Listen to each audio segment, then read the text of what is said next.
ஆன்மீக பயணம் இலங்கையை நோக்கி. நாங்கள் திருப்புகழ் அன்பர்கள் ஆகஸ்ட் 5ஆம் தேதி உமா பாலசுப்ரமணியம் அவர்களின் தலைமையில் இலங்கையை நோக்கி பயணப்பட்டோம்.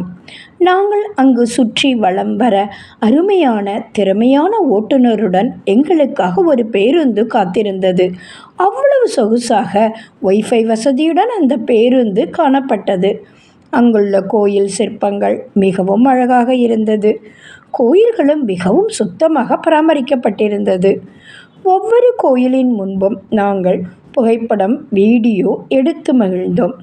எங்கள் வாழ்க்கையில் மறக்க முடியாத நினைவுகளை கொடுக்கும் தருணம் அது.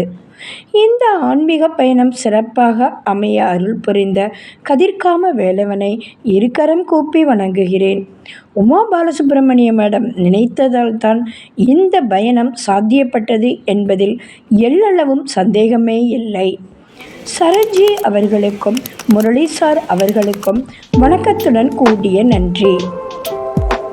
இந்த ஆன்மீக பயணத்தில் கலந்து கொண்டு சிறப்பித்த அத்துணை திருப்புகழ் அன்பர்களுக்கும் நன்றி. வணக்கம்.